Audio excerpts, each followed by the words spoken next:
అందరికి నమస్తే. ఎలక్ట్రిసిటీ కొనుగోళ్లు అటు ఛత్తీస్గఢ్తో కేసీఆర్ గవర్నమెంట్ కొనడం, లేకపోతే భద్రాద్రి ప్లాంట్ నిర్మాణం, యాదాద్రి ప్లాంట్ నిర్మాణం దామరచర్ల దగ్గర, ఇది దీనిపైన ఆరోపణ. ముందు నేను ఫస్ట్ నుంచి దీనిలో చెప్తాను. నాకు చాలామంది ఎక్స్లో చాలామంది నాకు ట్యాగ్ చేసి చెప్పారు, నిజంగా దీనికి సంబంధించి ఏం జరిగింది ఒకసారి క్లారిటీ ఇచ్చే ప్రయత్నం చేయండి మీరని. నిజానికి దీనిలో క్లారిటీ ఇచ్చేందుకు ఏం లేదు. ఎందుకంటే ఇప్పుడు కేసీఆర్ చెప్పిన వర్షన్ కరెక్టే అనిపిస్తుంది, గవర్నమెంట్ చేస్తున్న ఆరోపణలో కొంత నిజం అనిపిస్తుంది. ఇప్పుడు ఎవరి వర్షన్ విన్నా ఇదే కరెక్ట్ ఏమో అనిపిస్తుంది. కాబట్టి దీనిలో చాలా కన్ఫ్యూజన్ అయితే ఒకటి కనిపిస్తుంది ఫైనల్గా. బట్ ఏంది వీళ్ళు చేస్తున్న ఆరోపణ ఏంది, కేసీఆర్ చెప్పిన క్లారిఫికేషన్ ఏంది, ఇక్కడ నుంచి గవర్నమెంటో లేకపోతే గవర్నమెంట్ సపోర్ట్గా మాట్లాడుతున్న వాళ్ళ వ్యవహారం ఏంది, మధ్యలో కమిషన్ చేసిన తప్పేంది, ఇది ప్రస్తుతం తేలాల్సిన అవసరం ఉంది. ముందు కేసీఆర్ ఆ రోజు 4 అంశాలను ప్రధానంగా ఆయన 12 పేజెస్ లేక ఆ కమిషన్ రాసిన దానిలో ఈ 4 పేజీలు ఈ 4 ఇష్యూస్ను హైలైట్ చేసిండ్రు. ఒకటి కమిషన్ వ్యవహారం, ఒకటి ఛత్తీస్గఢ్తో చేసుకున్న ఒప్పందం కరెక్టా తప్ప అని చెప్పే ప్రయత్నం చేసిండ్రు. తర్వాత భద్రాద్రి ప్లాంటు బిహెచ్ఎల్కి ఇవ్వడం ఏందనే విషయంలో క్లారిటీ ఇచ్చిండ్రు. సేమ్ టైం యాదాద్రి దామరచర్ల దగ్గర ఎందుకు నిర్మిస్తున్నారు, అది ఎక్కడో సింగరేణి నుంచి 200 మీటర్ల దూరంలో ఉంటుంది, అనవసరంగా ఇదంతా time of money, waste of money, ఇదంతా ట్రాన్స్పోర్ట్కి ఎక్కువ మనీ అవుతుంది, తీసుకుపోయి అక్కడ నిర్మించవచ్చు కదా అంటే దానికి కేసీఆర్ వివరణ ఇచ్చిండ్రు. దానికి ఇక్కడ రేవంత్ డైరెక్ట్గా మాట్లాడలేదు ఎక్కడ కూడా. ఇప్పటి వరకు కేసీఆర్ 12 పేజీల లేఖ రాసిన తర్వాత కమిషన్ కొద్దిగా కంట్రోల్ అయినట్టుగా కనిపిస్తుంది. కమిషన్ మాట్లాడలేదు. మళ్ళీ ఎవరు, నరసింహారెడ్డి గారు, మాజీ జస్టిస్ నరసింహారెడ్డి గారు కమిషన్ చైర్మన్గా ఉన్నారు ఇప్పుడైనా, ఆయన మాట్లాడలేదు. అంతకుముందు మాట్లాడినరు, ఆ మాట్లాడిన దాన్నే కేసీఆర్ తప్పు పట్టిండ్రు. అయితే ఇక్కడ నుంచి వీళ్ళు దీని తర్వాత కేసీఆర్ 12 పేజీలు రాసిన తర్వాత అఫీషియల్గా ఇప్పటివరకు ఎలక్ట్రిసిటీ డిపార్ట్మెంట్ కానీ, లేకపోతే రేవంత్ రెడ్డి గారు కానీ, లేకపోతే మినిస్టర్స్ ఎవరు పెద్దగా ఆ ఇష్యూ బై ఇష్యూ ఏం రెస్పాన్స్ కాలేదు.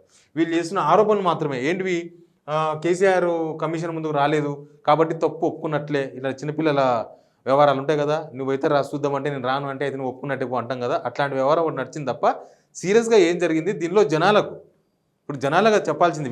వాళ్ళు మాట్లాడుకోవడం, వీళ్ళు కొట్టుకోవడం, వీళ్ళు ఏదో చేసుకోవడం, అది కాదు కావాల్సింది. జనాలకు క్లారిటీ కావాలి, జనాలకు దీనిలో ఏం జరిగిందో తెలవాలి. అసలు వీళ్ళు చేసిన ఆరోపణ తప్ప, లేకపోతే కేసీఆర్ తెలంగాణకు 24 గంటలు కరెంట్ ఇవ్వాలని చేసిన ప్రయత్నంలో ఏమైనా జరిగిందా? కరెంట్ వచ్చింది, ఇది నో డౌట్. తెలంగాణ రాకముందు, తెలంగాణ వచ్చిన తర్వాత కరెంటులో మనం 100/100 చేంజ్ చూసినాం. ఎందుకంటే తెలంగాణ రాకముందు సిచ్యువేషన్ ఏందనేది అప్పుడున్న వాళ్ళకి అందరికీ తెలుసు. ఉద్యమంలో అదొక పెద్ద అస్త్రం కూడా అయ్యింది, ఎందుకు కరెంట్ రాదని.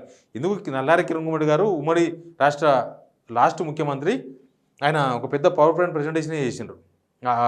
అదే ప్రగతి భవన్, ఇప్పుడున్న ప్రగతి భవన్, ప్రజాభవన్, అంతకుముందు సీఎం క్యాంప్ ఆఫీస్ అనేవాళ్ళం, దానిలో పెద్ద ప్రజెంటేషన్ చేసిండ్రు. రాష్ట్ర విభజన జరిగితే తెలంగాణలో కరెంట్ రాదు, ఎక్కడి నుంచి వస్తుంది, ఏడుంది కరెంటు అని ఆయన ఒక పెద్ద ప్రజెంటేషన్ కూడా చేసిండు. అట్లాంటి సిచ్యువేషన్ అప్పుడు కరెంట్ ఉండేది కాదు, ఊర్లో ఉండేది కాదు, హైదరాబాద్లో ఉండేది కాదు. కాబట్టి పొద్దుగాల అయితే రాత్రికి వచ్చేది, ఎప్పుడు వచ్చేదో ఎప్పుడు పోయేదో ఏం తెలియదు. తర్వాత తెలంగాణ వచ్చిన తర్వాత దీనిలో ఏం జరిగింది అనేది నేను చెప్తా. కానీ కరెంట్ అయితే వచ్చింది. కరెంటు రైతులకు 24 అవర్స్ వచ్చిందా, 18 అవర్స్ వచ్చిందా, 15 గంటలే వచ్చిందా, 10 గంటల్లో వచ్చిందా, కానీ రైతులకు కరెంట్ వచ్చింది, సరిపోను.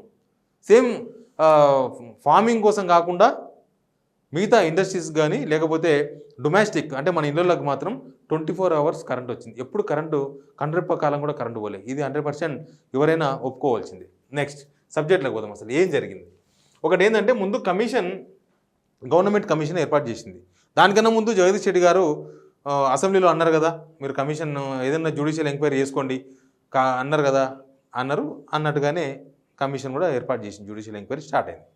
నరసింహారెడ్డి గారు జస్టిస్, ఆయన దానికి చైర్మన్గా ఉన్నారు. అయితే అన్నీ తెలుసు, నరసింహారెడ్డి గారు చాలా సీనియర్. ఆయన ఇక్కడ మన దగ్గర ఉద్యమ టైంలో హైకోర్టులో పనిచేసినారు, పాట్నా చీఫ్ జస్టిస్గా పనిచేసినారు, పాట్నా హైకోర్టు, అన్నీ తెలుసు. బట్ ఎందుకో కానీ నరసింహారెడ్డి గారు తప్పులో కాలేసినారు. ఈ రాజకీయాలు ఎట్లా ఉంటాయి, ఇప్పుడు ఆయన పెద్ద మనిషి, ఇటు గవర్నమెంట్కు అటు పాత గవర్నమెంట్కు జరుగుతున్న వ్యవహారంలో నరసింహారెడ్డి గారు ఒక పెద్ద మనిషి పాత్ర మాత్రమే పోషించాలి. కానీ ఆయన చేసిన తప్పేందంటే, ఆయన కూడా రాజకీయాలు చేసే ప్రయత్నం చేసిండు. లేకపోతే ఆయన మీడియాతో ఎందుకు మాట్లాడాలి? ఆయన చేసిన తప్పు. కేసీఆర్కు రెడ్ హ్యాండెడ్గా దొరికిపోయిన నరసింహారెడ్డి ఏంటంటే ఆయన మీడియాతో మాట్లాడడం. చాలామందిని ఎంక్వైరీ చేస్తున్నారు, చాలామంది వాళ్ళ ఒపీనియన్ చెప్తూ ఉన్నారు.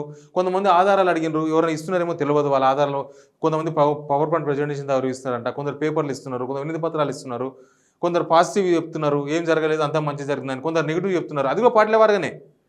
కాంగ్రెస్కు సపోర్ట్ చేసే కోదండరామ్ సార్ లాంటి వాళ్ళు, రఘు లాంటి వాళ్ళు, వీళ్ళందరేమో కేసీఆర్ను తప్పుపడుతూ వాళ్ళు వివరణ ఇస్తున్నారు కమిషన్కి, జ్యుడిషియల్ కమిషన్కి. బీఆర్ఎస్కు సపోర్ట్గా ఉన్న వాళ్ళేమో అప్పుడు ఏం జరగలేదని వాళ్ళు ఇస్తున్నారు. ఇక్కడ కూడా 2 వర్షన్స్ ఉన్నాయి. మేధావులు 2 వర్గాలు, తెలిసిన వాళ్ళు 2 వర్గాలు, తెలియని వాళ్ళు 2 వర్గాలు. వీళ్ళ మనుషులు వీళ్ళకి అనుకూలంగా చెప్తున్నారు, వాళ్ళ మనుషులు వాళ్ళకి అనుకూలంగా చెప్తున్నారు. ఎవరికి? జ్యుడిషియల్ కమిషన్కి. ఇప్పుడు నరసింహారెడ్డి గారు పెద్ద మనిషి, మధ్యలో ఉండాలి. కానీ ఆయన కూడా అనవసరంగా ఒక కేసు నడుస్తూ ఉంటుంది. జడ్జి మధ్యలోకి ఊరికి వచ్చి మాట్లాడాను అనుకో, ఏముంటుంది ఆ కేసు? మొత్తం వీళ్ళ మాటలు విని, వీళ్ళ ఆర్గ్యుమెంట్స్ విని, వాళ్ళ ఆర్గ్యుమెంట్స్ విని, వీళ్ళ దగ్గర ఉన్న ప్రూఫ్స్ ఏంది, వాళ్ళ దగ్గర ఉన్న ప్రూఫ్స్ ఏంది అన్నీ చూసుకున్న తర్వాత నరసింహారెడ్డి గారు యాజ్ ఏ జడ్జిగా, యాజ్ ఏ కమిషన్ చైర్మన్గా, జ్యుడిషియల్ ఎంక్వైరీ చైర్మన్గా ఆయన ఫైనల్గా రిపోర్ట్ ప్రభుత్వానికి సీక్రెట్గా ఇవ్వాలి. అది కూడా ఆడికొచ్చి గేట్ కార్డ్ ఇచ్చి ఆడున్న మీడియాకి ఇవ్వడం కాదు, ప్రభుత్వానికి రహస్యంగా ఇవ్వాలి ఆ రిపోర్ట్ అనేది. ఏంది అసలు ప్రభుత్వం ఇచ్చిన కమిషన్, అది ప్రభుత్వం ఇచ్చిన జ్యుడిషియల్ ఎంక్వైరీ. తర్వాత ప్రభుత్వం మీడియాకి రిలీజ్ చేయాలన్నా, లేకపోతే డైరెక్ట్ వాళ్ళు హైకోర్టు పోయి దాని మీద ఫిర్యాదు చేసి నిజంగా ఏమైనా తప్పులు జరిగి ఉంటే కేసులు పెట్టాలన్నా, ఇంకేమైనా ఎంక్వైరీ చేయించాలన్నా, లేకపోతే సిబిఐకి ఇవ్వాలన్నా అనేది ప్రభుత్వం ఇష్టం. అది నెక్స్ట్. కానీ అవేమి జరగకుండానే నరసింహారెడ్డి గారు వస్తా పోతా మీడియా కనిపిస్తే మీడియాతో అంతా అయిపోయింది, ఇంకా అంటే రిజల్ట్ వచ్చేసింది, జస్ట్ ఎంక్వైరీ నడుస్తుంది అన్నట్టుగా మాట్లాడడంతోన కేసీఆర్ గారికి రెడ్ హ్యాండెడ్గా దొరికిపోయి ఆ లేఖలో ఇదే ఫస్ట్ అంశం అయింది ఆయన. ఓకే, ఇంకా అంశం అయిపోయింది.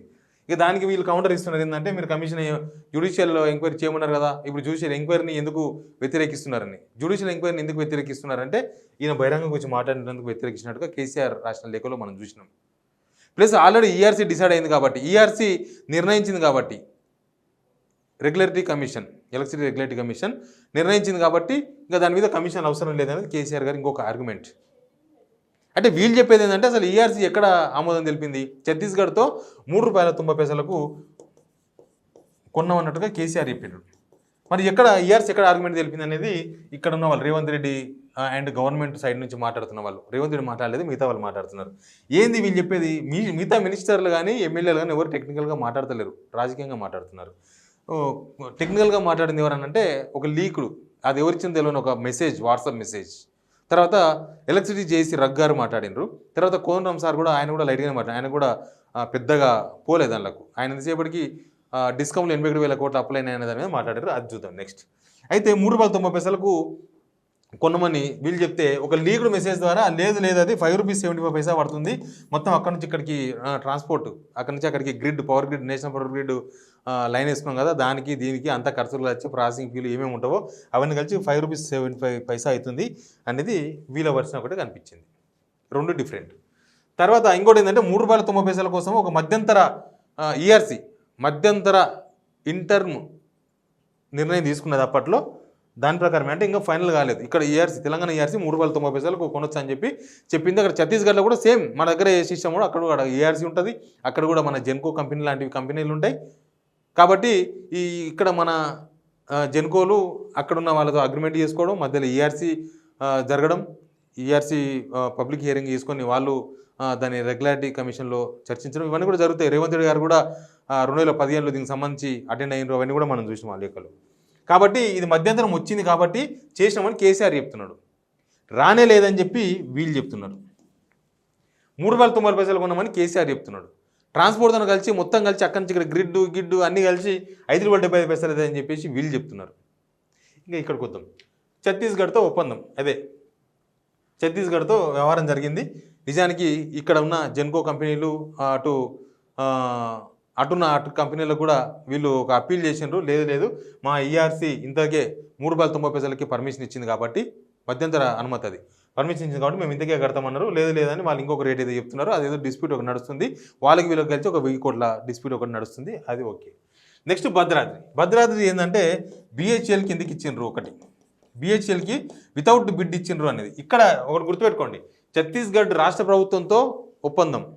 అక్కడ రమణ సింగ్ గారు బీజేపీ సీఎం ఉన్నారు అప్పుడు. అక్కడ ప్రభుత్వం ఇక్కడ ప్రభుత్వం మొదలు జరిగిన ట్రాన్సాక్షన్ కాబట్టి దీనికి ఇంకా యాక్షన్లు బిడ్డులు ఏం అవసరం లేదు, ప్రభుత్వాలు కదా చేసుకున్నది. ప్లస్ ఈఆర్సీలు ఉన్నాయి మధ్యలో జెన్కో లాంటి కంపెనీలు ఉన్నాయి కాబట్టి ఏం చేసుకోలేదు, టెండర్స్ అక్కడ పోలేదు అనేది వీళ్ళు ఇచ్చిన వివరణ. ప్లస్ భద్రాద్రికి వద్దాం. బిహెచ్ఈఎల్కి ఎందుకు ఇచ్చారు అనేది ఒకటి. సేమ్ టైం ఇక్కడ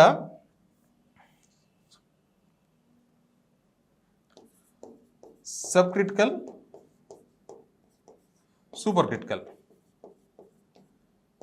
ఈ రెండు టెక్నికల్ ఇష్యూస్ మీద చర్చ జరుగుతుంది. ఒకటి బిహెచ్ఎల్ కిందకి ఇచ్చారంటే బిహెచ్ఎల్ కూడా కేంద్ర ప్రభుత్వ సంస్థ, అది ప్రైవేట్ సంస్థ కాదు కాబట్టి దానికి ఆక్షన్లో ఇవ్వచ్చు, లేకపోతే నామినేషన్ పద్ధతిని ఇవ్వచ్చు. నామినేషన్ పద్ధతిని ఇచ్చినాం, దానిలో అది యాక్సెప్టెన్స్ ఉన్నది కాబట్టి బిహెచ్ఎల్ వాళ్ళకి ఇచ్చినాం. బిహెచ్ఎల్ కూడా సెంట్రల్ గవర్నమెంట్ కాబట్టి దీనిలో కూడా అవకతవకలు జరిగే అవకాశం లేదనేది ఈ టీం ఇస్తున్న వివరణ. ప్లస్ వీళ్ళు ఏమంటారు అంటే వీళ్ళు బిహెచ్ఈఎల్ అది పక్కా జరిపింది. ఫస్ట్ యాక్చువల్ దీనిలో అవినీతి జరిగింది అనేది మెయిన్గా ఛత్తీస్గఢ్ నుంచి కొనుగోళ్ళు, తర్వాత మిగతా భద్రాద్రి, యాదాద్రి కొనుగోళ్ళు, ప్లాంట్ల నిర్మాణము పెద్ద ఎత్తున అవినీతి జరిగింది అనే దాంతో ఎంక్వైరీ స్టార్ట్ చేసినారు. ఇప్పుడు ఏం చేసినారంటే అవినీతి అనే అంశం నుంచి పక్కకు జరిగి ఇప్పుడు ఏం చేస్తారంటే ప్రజాధన దుర్వినియోగమైన దగ్గర ఎంక్వైరీ నడుస్తుంది. ఇప్పుడు ఏంది ఈ సబ్ క్రిటికల్ ద్వారా అక్కడ భద్రాద్రి ప్రాజెక్ట్ నిర్మిస్తున్నారు. మీరు దీని ద్వారా ఎందుకు నిర్మిస్తున్నారు? సూపర్ క్రిటికల్ అయితే మీకు ఇప్పుడు లేటెస్ట్ టెక్నాలజీ దాని ద్వారా చేయొచ్చు కదా, దాని ద్వారా ఎందుకు చేసిరని గవర్నమెంట్ నుంచి ఒక క్వశ్చన్. దానికి వీళ్ళు ఇచ్చిన ఆన్సర్ ఏంది? అప్పుడు సబ్ క్రిటికల్ సూపర్ క్రిటికల్ అప్పటికి రాలే. 2015 మనం అగ్రిమెంట్ చేసుకున్న టైంకి సబ్ క్రిటికలే ఉండే. ఏంది రెండు డిఫరెన్స్ అంటే ఇది తక్కువ ఖర్చుతో అవుతుంది, తర్వాత పొల్యూషన్ ఎక్కువ ఉంటుంది, ఇది ప్లస్ తొందరగా అవుతుంది.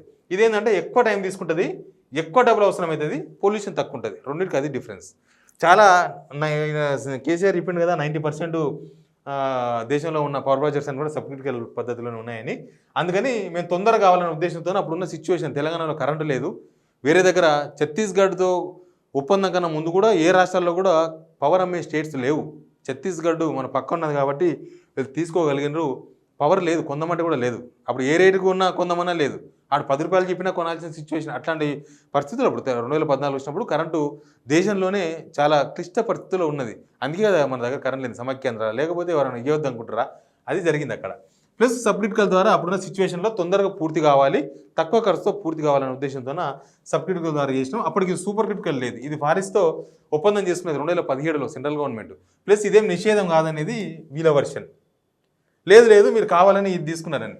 ప్లస్ ఇంకోటి ఏంటంటే లేట్ అయిపోయింది. ఎందుకు లేట్ అయింది? మీరు 2 సంవత్సరాలు పూర్తి కావాల్సిన వాళ్ళు 3 ఇయర్స్లో 4 ఇయర్స్ అగ్రిమెంట్ చేసుకున్నారు కదా, 4 ఇయర్స్లో పూర్తి కావాలి కదా, తొందరగా కావాలిగా. సబ్ క్రిటికల్ తీసుకున్నప్పుడు లేట్ ఎందుకు అయిందంటే దానికి కరోనా, రకరకాల ఇష్యూస్, తర్వాత మధ్యలో కోర్టులు, ఈ ఎన్జిటి ఉంటాయి కదా, ఈ అటవీ శాఖ, అవి ఇవి పొల్యూషన్ అన్ని చాలా పర్మిషన్స్ అవసరం ఉంటే అక్కడ లేట్ అయిందని వాళ్ళొక వివరణ ఇస్తున్నారు. ప్లస్ ఇక్కడికి వద్దాం. యాదాద్రి ఏంటంటే దామరచర్ల దగ్గర ఈ ప్రాజెక్ట్ అవుతా ఉంది. నల్గొండ డిస్టిక్ దామరచర్ల దగ్గర ఎందుకు పెట్టిండ్రు? ఇది సింగరేణి బొగ్గు కానీ ఉన్నాయి కదా, అక్కడ పెట్టుకోవచ్చు కదా. అక్కడి నుంచి ఇక్కడికి 280 కిలోమీటర్స్ అవుతుంది. అనవసరంగా ఇక్కడి నుంచి ఆడికి ట్రాన్స్పోర్ట్ ఇదంతా కూడా వేస్ట్ అయిపోతుంది అనేది వీళ్ళ వర్షన్. ఇక్కడ నుంచి వస్తున్న వర్షన్, గవర్నమెంట్ తరఫున మాట్లాడుతున్న వాళ్ళ వర్షన్. ఇక్కడ పెట్టుకోవడం ద్వారా అనవసరంగా డబ్బులు ఖర్చు పెరిగింది కదా అని. అయితే ఇక్కడికి వచ్చే వరకు ఏమైందంటే వీళ్ళు ఇచ్చిన వివరణ ఏంది? ఈ అన్ని పవర్ ప్రాజెక్ట్స్ అన్ని కూడా మొత్తం ఉత్తర తెలంగాణలో ఉన్నాయి, దక్షిణ తెలంగాణ పవర్ ప్రాజెక్ట్స్ ఏమీ లేవు. అన్నీ కూడా గోదావరి దగ్గర ఉన్నాయి, గోదావరి నది ఒడ్డున ఉన్నాయి. గోదావరి నది ఒడ్డున ఉండడం వల్ల అది ఎప్పుడైనా మొన్న కూడా చూసిన భద్రాద్రి కూడా గోదావరి నది ఒడ్డున కడితేనే కదా మొత్తం ఇప్పుడు పవర్ అక్కడ ఆపాల్సి వస్తుంది. గోదావరి ఉప్పొంగితే నీళ్ళు వస్తాయి దాంట్లోకి. అయితే ఇది దామరచర్ల దగ్గర నిర్వహించడానికి కొన్ని రీజన్స్ చెప్తున్నారు వీళ్ళు. గత గవర్నమెంట్ ఏం చెప్తున్నారు? ఇక్కడ దక్షిణ తెలంగాణలో ఒక్క ప్రాజెక్ట్ కూడా లేదు కాబట్టి దక్షిణ తెలంగాణ కోసం దక్షిణ తెలంగాణ భూభాగంలో, ఎందుకంటే ఇది వస్తే కొంత డెవలప్మెంట్, అక్కడ కొంత ఆఫీసులు వస్తాయి, ఇంకా కొంత జనం వస్తారు, కొన్ని షాపులు లాంటివి రావచ్చు, అక్కడ కొంత జనం సంచారం పెరుగుతుంది, అక్కడ కొంత బిజినెస్ జరుగుతుంది, కొంత డెవలప్మెంట్ అవుతుంది కాబట్టి దామరచర్ల పెట్టినామని చెప్తున్నారు. ప్లస్ ఇక్కడికి 280 కిలోమీటర్స్ కదా, ఎందుకు అనవసరంగా ఇక్కడనే పెట్టవచ్చు కదా అంటే వీళ్ళేం చెప్తున్నారంటే ఇక్కడ నుంచి హైవే దగ్గర అవుతుంది, హైవే దగ్గర, తర్వాత రైల్వే స్టేషన్ దగ్గర, ప్లస్ మనకు పోర్టులు ఏమన్నా ప్రాబ్లం వచ్చి ఒకవేళ సింగరేణిలో బొగ్గు ప్రాబ్లం వచ్చింది, లేకపోతే సెంట్రల్ నుంచి అలొకేషన్ తగ్గిపోయింది బొగ్గు, అలాంటప్పుడు మనకు అవతల పోర్ట్స్, ఆంధ్రాలో పోర్ట్స్ దగ్గర మనకి ఇక్కడ నుంచి దామరచర్ల నుంచి అవతల పోతే, కాబట్టి ఆ పోర్ట్స్ దగ్గర కాబట్టి మనం దామరచర్ల తీసుకున్నాం. ప్లస్ ఇక్కడ వేస్టేజ్ కూడా ఉంటుంది, బూడిద. ఆ బూడిద అంతా కూడా దాపెట్టుకోలేం, పారబోయలేం. కాబట్టి ఇక్కడ సిమెంట్ ఫ్యాక్టరీలు చాలా ఉన్నాయి, వాళ్ళకి యూజ్ అవుతుంది. కాబట్టి దామరచర్ల తీసుకున్నాం. దీనిలో తప్పే ఉంది, దక్షిణ తెలంగాణలో ఉండకూడదా ఒక ప్రాజెక్ట్ అనేది వీళ్ళ వర్షన్. ఇక మొత్తంలో ఓవరాల్గా ఇది ఈ ఎలక్ట్రిసిటీ పిక్చర్. వీళ్ళు చెప్పినవి కరెక్టే ఉన్నాయి, వీళ్ళు చెప్పిన దానిలో కొంత కరెక్ట్ అనిపిస్తుంది, మొత్తం కరెక్ట్ అనిపిస్తలేదు. వీళ్ళు ఏదో కావాలని అలిగేషన్ చేస్తున్నట్టుగా కొంత అనిపిస్తుంది, లేకపోతే కొంత మారినరు అవినీతి దగ్గర నుంచి వీళ్ళు స్టాండ్ మార్చుకొని దీనిలో ఏదో ప్రజాధనం దుర్వినియోగం అయిన కాడికి వచ్చింది చూడండి, అక్కడ వ్యవహారం మిసికింది, అక్కడనే కొంత క్లారిటీ మిస్ అవుతున్నట్టు కనిపిస్తుంది. ఇప్పుడు వీళ్ళు చెప్పేది వీళ్ళ వర్షన్ వీళ్ళు చెప్పిండ్రు, వీళ్ళు ఇక్కడ నుంచి ఒక ప్రత్యేకమైన వర్షన్ అంటూ ఏమి రాలేదు, దీనిలో రకరకాల మనుషులు రకరకాలుగా మాట్లాడుతున్నారు. కాబట్టి ఇది ఎటు తెలియని అంశంగా ప్రస్తుతం కనిపిస్తుంది. బట్ మొత్తానికి ఓవరాల్గా ఒక లీక్డ్ మెసేజ్ ద్వారా అది ఎవరు లీక్ ఇచ్చిందో తెలియదు. ఎలక్ట్రిసిటీ డిపార్ట్మెంట్ లీక్ ఇచ్చిందా, సీఎం ఆఫీస్ లీక్ ఇచ్చిందా, గవర్నమెంట్ లీక్ ఇచ్చిందా, ఇంకెవరైనా లీక్ ఇచ్చారో తెలియదు. ఒక వాట్సాప్ గ్రూప్లో వచ్చిన దాన్ని కొన్ని పేపర్లు బ్యానర్ ఐటంగా రాసినాయి. ఎన్ని 6,000 కోట్ల రూపాయల నష్టం, 6,000 కోట్లు, 6,000 కోట్ల నష్టం జరిగింది ఛత్తీస్గఢ్తో పెట్టుకోవడం వల్ల. 6,000 కోట్ల నష్టం జరిగింది అనేది కొన్ని పేపర్లు, ఒక వర్గం పేపర్లు, ఒక వర్గానికి సపోర్ట్ చేసిన పేపర్లు అన్నీ చిల్లంపూలం అయిపోయినాయి ఎక్కడొక్కడ. కాబట్టి అట్లా చెప్తున్నాను నేను. మీడియాని అట్లా విభజించడం నాకు కూడా ఇష్టం లేదు, బట్ పేపర్లు అట్లా మారిపోయినాయి కాబట్టి నేను మాట్లాడుతున్నా. ఆ పేపర్లు దాన్ని అసలు ఎవరిచ్చినో తెలియని వ్యాసాన్ని, ఎవరు రాసినో తెలియని వ్యాసాన్ని, ఎవరిచ్చిన క్లారిటీని తెలియకుండానే జస్ట్ వచ్చింది యాజ్ ఇట్ ఈజ్గా బ్యానర్ ఐటమ్స్ రాసినాయి. 2 పేపర్లు రాసినాయి. ఆ 2 పేపర్ల సంగతి కూడా మీకు తెలుసు. ఆ 2 పేపర్లు 6,000 కోట్లు అని రాసినాయి. ఇప్పుడు వీళ్ళ దగ్గర నుంచి వస్తున్న క్వశ్చన్ ఏంది, దానికి మొత్తం కొనుగోలుకు అయింది మీరు చెప్పిన లెక్క ప్రకారం 7,150 కోట్లు, 7,100 కోట్లు అయితే 6,000 కోట్ల రూపాయలు ఎట్లా నష్టం జరుగుతుంది అంటే అక్కడి నుంచి వచ్చిన కరెంటు, అక్కడి నుంచి కరెంటు సగం సప్లై చేయలేదని చెప్తున్నారు వీళ్ళు. వీళ్ళు కూడా చెప్పారు సగం అక్కడి నుంచి 1000 మెగావాట్ల కరెంట్ ఎప్పుడు చక్కగా రాలేదు, ఎప్పుడు 300, 400, 600, 700 రకరకాలుగా వచ్చిందన్నారు. ఇంకొకటి ఏంటంటే ఎక్స్ట్రా అమౌంట్ ఏంది, అక్కడి నుంచి ప్రత్యేకంగా ఇంకొక 1000 మెగావాట్లకు సంబంధించిన ఒక ఏర్పాటు చేసుకున్నారు. తర్వాత ఈ 1000 మెగావాట్లే చక్కగా చేస్తలేరు, ఇంకో 1000 మెగావాట్ల కరెంట్ ఏడికెళ్ళిస్తారని చెప్పేసి ఆ అగ్రిమెంట్ క్యాన్సిల్ చేసుకున్నారు. అక్కడ ఒక ఇంత అమౌంట్ ఖర్చు అయింది అనేది వీళ్ళ లెక్క. ఎనీవే నేను చెప్పదలుచుకున్నది ఏంటంటే దీనిలో ఏం జరిగిందనేది నిజానికి జ్యుడిషియల్ కమిషనే బాధ్యతగా బయటపెట్టాల్సిన అవసరం ఉంది. కానీ వాళ్ళు కూడా రాజకీయాలకు తలొగ్గి అటు ఇటు చేస్తే ప్రజలకు నిజం తెలియకుండా పోతుంది. దీనిలో నిజమేందో తేలాల్సిన అవసరం ఉంది. కేసీఆర్ గారు చెప్పింది నిజమని నేను చెప్పను, వీళ్ళు చేస్తున్న ఆరోపణలు నిజమని నేను చెప్తలేను. బట్ 2 వర్షాలు అంటే 2 కరెక్ట్గానే ఉన్నాయి. దీనిలో నిజాలేదో తెలవాల్సిన అవసరం ఉంది. చూద్దాం ఏం జరుగుతుందో. Please subscribe signal TV.